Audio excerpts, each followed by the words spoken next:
नमस्कार, मैं अंजलि मिश्रा और स्वागत है आपका हमारे चैनल में। महाराष्ट्र में मस्जिदों से लाउड स्पीकर हटाने को लेकर घमासान लगातार जारी है और महाराष्ट्र की नवनिर्माण सेना यानी एमएनएस चीफ राज ठाकरे के अल्टीमेटम के बाद से ही मनसे कार्यकर्ताओं ने लाउड स्पीकर पर अजान के विरोध में कुछ मस्जिदों के सामने हनुमान चालीसा भी चलाई है, जिसका वीडियो सोशल मीडिया पर अवेलेबल है। अब यही आपको बता दें कि पुलिस ने हनुमान चालीसा का पाठ करने वाले या फिर पाठ करने का प्रयास करने वाले 250 मनसे कार्यकर्ताओं को अरेस्ट कर लिया है। अब ऐसे में इन सब के बीच आज जो है एनसीपी के चीफ शरद पवार ने महाविकास अघाड़ी सरकार की मीटिंग बुलाई। जी हाँ, बिल्कुल सही सुना आपने, एनसीपी चीफ शरद पवार ने महाविकास अघाड़ी सरकार की मीटिंग बुलाई, जबकि ये मीटिंग बुलाने का दायित्व जो है महाराष्ट्र के मुख्यमंत्री उद्धव ठाकरे का है। बता दें कि शरद पवार ने यह बैठक लाउड स्पीकर विवाद को लेकर बुलाई। इस मीटिंग में राज्य की कानून और सुरक्षा व्यवस्था को लेकर मंथन हुआ। बैठक में महाराष्ट्र के उप मुख्यमंत्री अजित पवार, बाला साहेब थोराट सहित कई बड़े नेता शामिल हुए थे। गौर करने की बात है कि राज ठाकरे ने उद्धव सरकार को 4 मई तक सभी मस्जिदों से लाउड स्पीकर हटाने का अल्टीमेटम दिया था। उन्होंने कहा था कि एमएनएस के कार्यकर्ता उन सभी स्थानों पर हनुमान चालीसा का पाठ करेंगे जहां पर भी लाउड स्पीकर में जोर से जो है अजान होगी। राज ठाकरे द्वारा दिए गए इस ऐलान के बाद से ही महाराष्ट्र पुलिस अलर्ट मोड पर थी।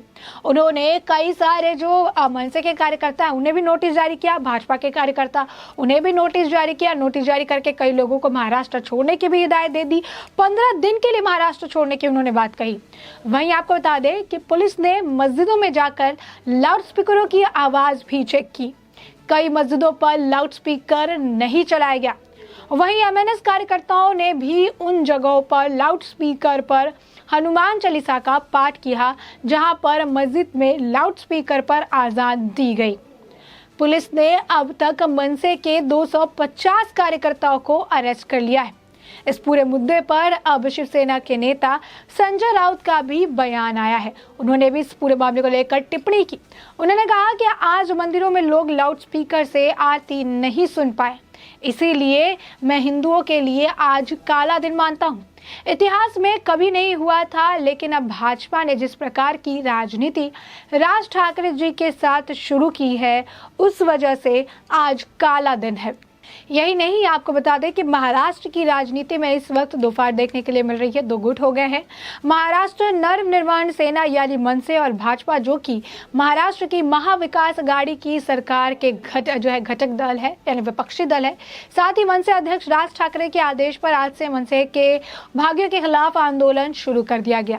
इसके चलते राज्य में कई जगहों पर मनसे के पदाधिकारियों और कार्यकर्ताओं की गिरफ्तारी भी की गई और राज्य को नोटिस भी भेजा गया। एक तरफ मनसे राज्य सरकार की आलोचना कर रही है, तो दूसरी तरफ शिवसेना और राज्य सरकार की तरफ से शिवसेना प्रवक्ता संजय राउत समय समय पर मीडिया से चर्चा करते रहते हैं।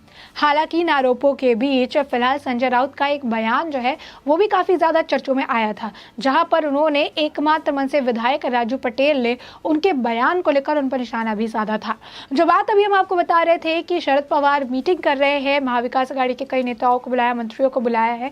सवाल ये उस वक्त हो रहा था कि जो महाराष्ट्र के मुख्यमंत्री वो उद्धव ठाकरे हैं, लेकिन शरद पवार मीटिंग कर रहे हैं। और यही बात जो है संजय राउत ने मंगलवार से मीडिया से बात करते हुए भोगा मामले पर टिप्पणी करते हुए गलती से उनकी जुबान स्लिप कर गई। वो कह रहे थे कि राज्य सरकार समक्ष है। इस बार उन्होंने राज्य के गृह मंत्री दिलीप वलसे पाटिल का भी जिक्र किया था। हालांकि जब वो मुख्यमंत्री के बारे में बात कर रहे थे तो मुख्यमंत्री का नाम लेते हुए उन्होंने गलती से शिवसेना प्रमुख उद्धव ठाकरे की जगह जो है एनसीपी अध्यक्ष शरद पवार का नाम ले लिया। यह वीडियो इस समय सोशल मीडिया पर वायरल होने लगा। उस वक्त जिस समय उन्होंने ये बात कही थी, वही वायरल वीडियो पर ट्वीट पर शेयर करते हुए राजू पाटिल ने संजय राउत पर तंज कसा था। पाटिल ने इस वीडियो को सत्यवाचा कैप्शन से लिखा, यानी सच बात है। इस ट्वीट में उन्होंने 2 हैशटैग इस्तेमाल किए थे, खरे सुप्रीवाज और संजय उगाच का इस्तेमाल किया था। मनसे प्रमुख राज ठाकरे के अल्टीमेटम के बाद से ही महाराष्ट्र में कई मनसे कार्यकर्ताओं की गिरफ्तारी हो रही है, उन्हें पुलिस हिरासत में ले रही है। 250 का आंकड़ा बताया जा रहा है। वहीं पुलिस के मुताबिक लाउडस्पीकर पर हनुमान चालीसा बजाने के लिए राज्य में लगभग 250 से 260 मनसे कार्यकर्ताओं को हिरासत में लिया गया है, क्योंकि इससे शांति भंग होगी। दरअसल राज ठाकरे आज सुबह ही शिवसेना संस्थापक बाल ठाकरे का एक वीडियो उन्होंने साझा किया था, जिसमें वो लाउड स्पीकर के इस्तेमाल और सड़कों पर मुसलमानों द्वारा नमाज अदा करने के खिलाफ बोलते नजर आ रहे थे। उधर सेशन कोर्ट ने आज राणा दंपत्ति को 6 शर्तों के साथ जमानत दे दी है। कोर्ट ने कहा कि राणा दंपत्ति का इस तरह का अपराध दोबारा ना करें। इसके अलावा ये गवाह है और सबूतों से भी छेड़छाड़ नहीं करेंगे। कोर्ट ने यह भी कहा कि राणा दंपत्ति इस मुद्दे को लेकर ना ही प्रेस वार्ता करेंगे और ना ही मीडिया या सोशल मीडिया पर कोई भी बयान देंगे। अगर किसी भी शर्त का उल्लंघन किया गया तो इसकी जमानत को रद्द कर दिया जाएगा। तो साफ तौर पर देख सकते हैं कि महाराष्ट्र में लाउड स्पीकर और हनुमान चालीसा के मुद्दे को लेकर लगातार घमासान मचा हुआ है। लगातार जो है इसे लेकर बैठक बुलाई जा रही है। सवाल यहाँ पर यह खड़ा हो रहा है, जो जनता है जो सवाल पूछ रही है, जो लोग हैं, जो विपक्षी दल है वो सवाल पूछ रहे हैं, वो ये है कि यह मीटिंग जो है उद्धव ठाकरे को करनी चाहिए थी, शरद पवार को नहीं। और कहीं ना कहीं जो कई सारे बयान आते हैं और कहते हैं कि उद्धव ठाकरे महाराष्ट्र की जनता के लिए रिस्पॉन्सिबल नहीं है, बल्कि कांग्रेस के लिए रिस्पॉन्सिबल है, एनसीपी के लिए रिस्पॉन्सिबल है और उन्हें ही माता और पिता मानते हैं, उनके लिए ही काम करते हैं। बाला साहब को भी जब उन्हें गलत ठहराया था तो उस वक्त भी जो है बिहार के एक मंत्री ने उन पर बयानबाजी की तर कहा था बाला साहब जनता के लिए जीते थे और उद्धव ठाकरे, शरद पवार और सोनिया गांधी के लिए जीते हैं। तो अब इसी बयान पर जो है सवाल अब उठ रहे हैं। अब इसे ही लेकर बात कही जा रही है। कहा जा रहा है कि कहीं ना कहीं ये बयान सही तो नहीं था, जो तंज कसे जा रहे थे ये सही तो नहीं था, कि आज भी ये देखने के लिए मिल रहा है कि कांग्रेस के प्रति इस तरीके से आप देख सकते हैं समर्पण देखने के लिए मिल रहा है कि जिस मीटिंग को खुद मुख्यमंत्री को करना चाहिए उस मीटिंग की बागडोरी शरद पवार के हाथ में दे दी और शरद पवार मीटिंग बुलाकर इस पूरे मुद्दे पर बातचीत करते नजर आए। ऐसे में यह मुद्दा काफी ज्यादा जो है इस वक्त महाराष्ट्र में बना हुआ है। लगातार लाउड स्पीकर के मुद्दे को लेकर गिरफ्तारी देखने के लिए मिल रही है। इसे लेकर नोटिस जारी किया जा रहा है और नोटिस जो जारी किया जा रहा है उसमें पुलिस प्रशासन की तरफ से भी ये कहा जा रहा है, क्योंकि हमें लगता है कि आप माहौल बिगाड़ सकते हैं, इसी वजह से आपको ये नोटिस जारी किया जा रहा है। नोटिस जारी करके कितने लोगों पर यह भी दबाव बनाया जा रहा है कि वो महाराष्ट्र को 15 से 20 दिनों तक छोड़कर चलेगा। यानी आप समझ सकते हैं जो कि मनसे या फिर भाजपा के कार्यकर्ता है, जो कि काफी निचले स्तर के भी इसमें लोग हैं, तो ऐसे में 15-20 दिन बिना रोजगार के, बिना किसी जो है किसी काम के, किसी चीज के, बिना कहीं जाने की आइडिया होने के बावजूद उन्हें 15-20 दिन के लिए महाराष्ट्र छोड़ने के लिए दबाव बनाया जा रहा है, जिसे लेकर काफी ज्यादा जो है आक्रोश अब कार्यकर्ताओं में भी देखने के लिए मिल रहा है। और इस महाविकास आघाड़ी की सरकार के खिलाफ अब उनके भी आवाजें जो है अब बुलंद होती नजर आ रही है।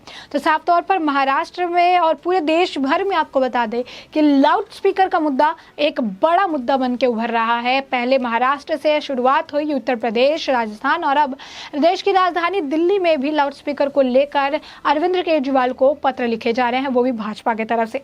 तो साफ तौर पर लाउड स्पीकर का मुद्दा अहम मुद्दा है। जैसा कि राज ठाकरे ने कहा था कि लाउड स्पीकर का मुद्दा धार्मिक नहीं बल्कि सामाजिक मुद्दा है, क्योंकि लाउड स्पीकर की वजह से काफी ज्यादा परेशानी हर तबके के लोगों को झेलनी पड़ी है। कोई एक तबका नहीं है बल्कि हर तबके के लोग इसमें इन्वॉल्व हो रहे हैं और इससे काफी ज्यादा परेशानी हो रही है। छात्रों को परेशानी है, बीमार लोगों को परेशानी है, छोटे बच्चों को परेशानी है, वो लोग जिन्हें घर बार नहीं है, और एक साथ अगर 600-700 जो है लाउड स्पीकर बजेंगे तो ये एक जनरल, एक नॉर्मल इंसान के लिए भी परेशानी है और काफी ज्यादा मेंटल स्ट्रेस भी पैदा कर रहा है।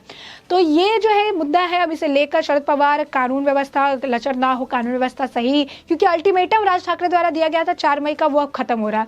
अब खत्म होने के बाद क्या कुछ अगला एक्शन लिया जा सकता है, क्या दंगे भड़केंगे या फिर कुछ और माहौल देखने के लिए मिलेगा महाराष्ट्र में, अब क्या होने वाला है, अगला स्टेप क्या होने वाला है, इस बात की जानकारी सिर्फ राज ठाकरे को है, क्योंकि राज ठाकरे का अल्टीमेटम खत्म हो रहा है और आगे की रणनीति उन्होंने तैयार करके रखी है। और यही कारण है कि उनसे डर से जो है महाविकास आघाड़ी की सरकार लगातार मीटिंग कर रही है, मनसे कार्यकर्ताओं को जेल में डाल रही है, भाजपा कार्यकर्ताओं को नोटिस जारी कर रही है, ताकि किसी भी तरीके की अप्रिय घटना देखने के लिए ना मिले। ऐसे में ये बैठक बुलाई गई, कई सारे बड़े और वरिष्ठ नेता बैठक में शामिल रहे और इस पूरे मामले में कानून व्यवस्था को लेकर मंथन किया गया, लाउड स्पीकर के मुद्दे को लेकर मंथन किया गया। अब ऐसे में आने वाले वक्त में लाउड स्पीकर को लेकर और क्या कुछ घमासान देखने के लिए मिलता है, इसके साथ हम आपको अपडेटेड रखेंगे।